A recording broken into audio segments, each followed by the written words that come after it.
आ रही है वो भी आपको बता देते हैं। देखिए जमशेदपुर से बड़ी खबर आ रही है, आपको बता दें कि घाटशिला में उपचुनाव हुए हैं और रामदास सोरेन के निधन के बाद ये सीट खाली हुई और सोमेश सोरेन उपचुनाव में जीत की ओर आगे बढ़ते हुए नजर आ रहे हैं। 17 राउंड में 32,805 वोटों से वो आगे हैं। 20 राउंड में ईवीएम की गिनती होगी और फिलहाल बाबूलाल सोरेन की हार तय मानी जा रही है। आपको बता दें कि रामदास सोरेन के निधन के बाद ये सीट खाली हुई थी और उन्हीं की पुत्र जेएमएम की तरफ से प्रत्याशी बनाए गए सोमेश सोरेन और वो जीत की तरफ अग्रसर होते हुए नजर आ रहे हैं। बड़ी खबर आपको बता रहे हैं, 17 राउंड में 32,805 वोट से आगे 20 राउंड में ईवीएम की गिनती होनी है और ये हम बड़ी खबर आपको बता रहे हैं। रुचिका।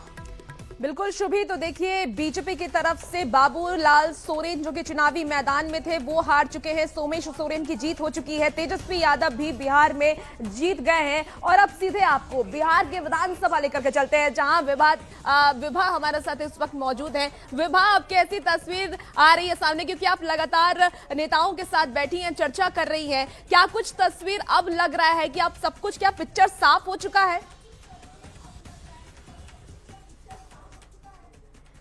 पिक्चर तो बहुत पहले ही साफ हो गई थी रुचिका, लेकिन इंतजार चूंकि आखिर परिणाम तक का किया जाता है, लेकिन इस बीच ये आंकड़े बहुत कुछ सिखा भी गए। बता गए कि बिहार की जनता ने इस बार जो फैसला सुनाया है उसमें उसने जाति को नकारा है। उसने कहा कि जातीय समीकरण से सिर्फ जोड़कर बिहार के नतीजों को मत देखिएगा। विकास के पद पर अगर इस वक्त एनडीए ने वादे किए तो उस पर बिहार की जनता ने भी भरोसा जताया है।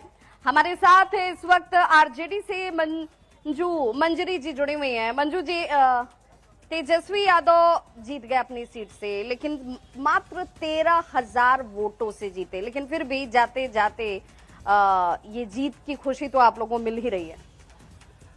देखिए, एक कहावत है जिसे हम कहते हैं करता है और सोना तपके ही कुंदन बनता है, तो ये तो कब तक तपते रहेंगे? नहीं, बिल्कुल। अभी देखिए, राजनीति में कब तक नहीं होता, राजनीति में वक्त होता है, वक्त के हिसाब से सब कुछ चलता है।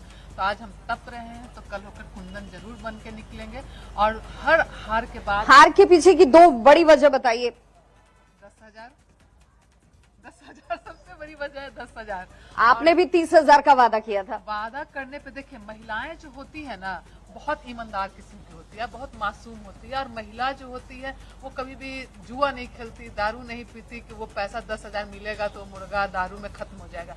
आप देखेंगे कि अगर बिहार का समीकरण देखेंगे, अगर आप भी गांव में अगर रिपोर्टिंग करने गई होंगी तो महिलाएं जो उस 10,000 का जितिया खरीदी, जितिया का टाइम था, जितिया खरीदी, मैं तो गांव में घूम रही थी, देखा तो महिलाओं का कमिटमेंट होता है, वो जो लेती है तो उसका रिटर्न देती है।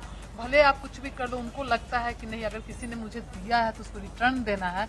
और ये दुर्भाग्य है। तब भी इसके बावजूद तेजस्वी बार बार कह रहे थे कि भाई 18 तारीख को हम शपथ लेने वाले हैं, 18 तारीख को हम शपथ लेने वाले हैं। शिशिर जी, नहीं लगता है कि बहुत स्तरों पर सुधार की जरूरत है? बहुत स्तर पर देखिए, जो मैंडेट सबसे पहले बिहार की जनता ने दिया है उसे स्वीकार करते हैं हम। दूसरी बात यह है कि समीक्षा की जरूरत है इसकी, तो समीक्षा करेंगे, पार्टी के स्तर पे होगी। लेकिन इन बातों से इतर मैं आपको बताऊं कि कांग्रेस पार्टी हमेशा, इसका ट्रैक रिकॉर्ड रहा है कि हमेशा ही वो जन सरोकार की राजनीति करती है। कभी सत्ता की राजनीति लाजमी है, जन सरोकार से सत्ता का जुड़ाव होता है, आपको भी पता है। लेकिन इस प्रकार की चीजें हुई हैं तो मजबूती के साथ हम लोग जन सरोकार की आवाज जो है वो सदन से लेकर के और सड़क तक उठाते रहेंगे। और लेकिन जनता को आप ये नहीं समझा पाए कि जन सरोकार की बात तो आप कर रहे हैं, लेकिन जनता आपसे कनेक्ट नहीं हो पाई, जनता उससे दूर नजर आ गई। धनंजय गिरी जी, आप शुरू से कह रहे थे कि ये आंकड़े जो हैं वो अप्रत्याशित आएंगे। अप्रत्याशित तौर पर 204 तक का ये आंकड़ा पहुंच ही गया है, लेकिन अब इसके साथ जिम्मेदारी भी बड़ी है। बिल्कुल, हम सरोकार में है, इसलिए सरकार में, और ये माइलस्टोन होगा बिहार की राजनीति में। और बिहार में तो कहूंगा कि देश की राजनीति में डायनेस्टिक पॉलिटिक्स का द एंड हो गया। अब जो परिवार की राजनीति है, परिवारवाद की राजनीति है, जो है of the family, for the family, by the family, जनता ने उसको नकार दिया। अब उनके लिए कोई जगह नहीं बची है।